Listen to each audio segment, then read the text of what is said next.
Op-ed, When Inference Becomes Identity. By Melissa Moranville, Ph.D. Recently, I watched a documentary revisiting the Dustin Dusty Turner case. I reflected on the tragic murder of Jennifer Evans, whose life was taken far too soon. Nothing in this discussion should diminish that tragedy or her family's grief. As I watched, one phrase stayed with me: intent to defile. After more than 30 years in criminal justice and completing doctoral research on the sex offender registry, I found myself asking, when does an inferred intent become a lifelong public identity?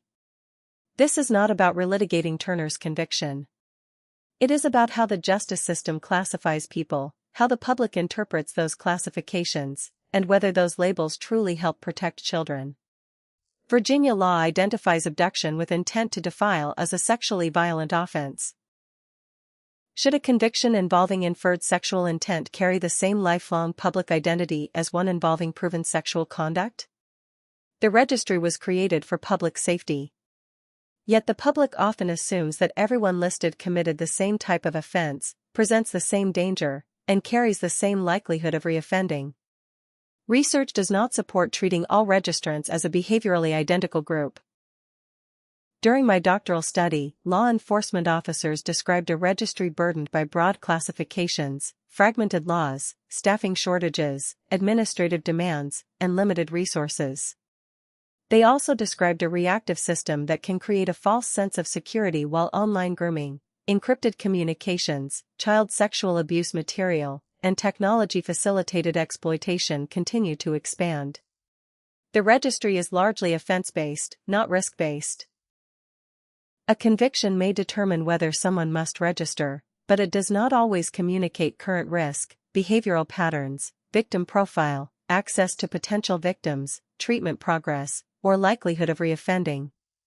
When legal labels replace individualized assessment, the registry loses precision. Conviction history matters, but it should not be mistaken for a complete risk assessment. The registry can provide information, but it cannot replace prevention education, awareness of grooming, online safety, effective investigations, or communication that helps children disclose concerning behavior. Protecting children demands more than maintaining lists.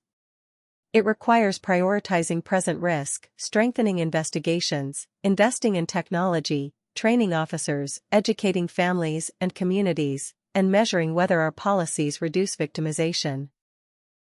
These principles form the Moranville Protect model in my upcoming book, When Monitoring Fails. If we truly want safer communities, we must ask whether our approach measures what matters most, not simply who committed a qualifying offense in the past, but who presents the greatest danger today.